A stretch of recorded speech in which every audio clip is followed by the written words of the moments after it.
Nakita na ng Senado na may anomalya sa paggawa ng mga bank houses na inilaan para sa mga biktima ng bagyong Yolanda. Kaya't masusing investigasyon ang kanilang kahilingan para panagutin ang mga dapat managot. Balitaan mo kami, Bianca Piedad.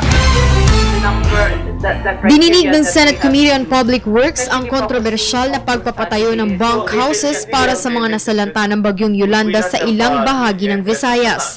Lumabas sa naturang pagdinig na may pagkukulang ang mga contractors ng bunk houses batay sa findings ni Senate Committee on Public Works Chair Ferdinand Marcos Jr. Maliwanag na ang ibang mga contractor ay nagtayo ng mga shelters, yung mga bunk houses na substandard nga.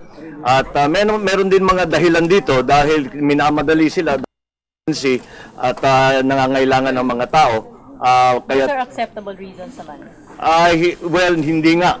Kasi kagaya ng sinabi ni Secretary Singson, hindi niya tatanggapin na mas bumaba sa kanilang minimum specifications. Kaya kung may problema man at naging under specification or substandard yung kanilang tinayo, ang tinayo ng ating mga kontratista, ay babalikan ngayon ng ating ng Public Works, Department of Public Works, babalikan ngayon nila at aayusin nila yung substandard na yon.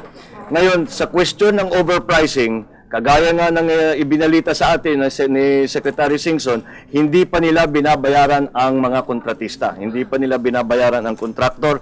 Kaya sa ganon ay matitignan muna nila na maayos lahat bago mabayaran ang mga kontraktor. At yung mga tinayo na bank house ay nasa tamang spesifikasyon, yung binigay ngayon ng Department of Public Works. Ayon kay Senador Marcos, 54 sa 189 na tapos ng bunk houses ang naibigay sa ibang survivors na pinili ng Department of Social Welfare and Development.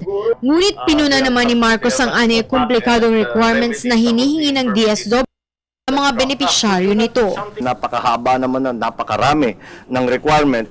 Ito ay naging problema din nung sa pag-provide ng relief goods na maraming mga kinakailangan. May kailangan na halos hahanapan ka ng sedula, halos hahanapan ka ng kung ano-ano pa.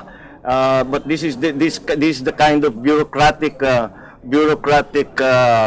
red tape na hindi dapat dapat ay hindi natin nakikita, lalo na sa ganitong klaseng sitwasyon na emergency at ang pinag-uusapan dito ay buhay ng ating mga kababayan.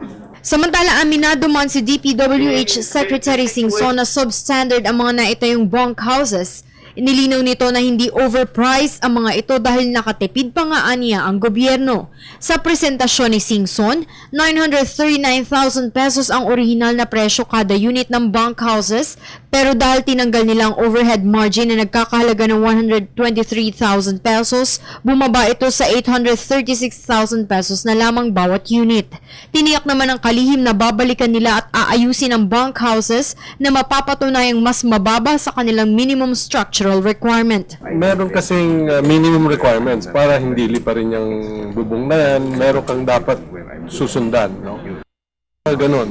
Halimbawa, yung footing na dapat ganito yung konkreto, kung hindi ka man lang naglagay ng konkreto, ba't naman kita babayaran? Lain din ang pagdinig na matukoy kung totoo may nagsasabuatan upang makakomisyon sa naturang proyekto. Ngunit hindi ito masyado na pagtuunan ng pansin sa ngayon dahil hindi nakadalo si Rehabilitation Char Panfilo Lacson na umano'y may karamdaman. Para sa Telebisyon ng Bayan, Bianca Piedad.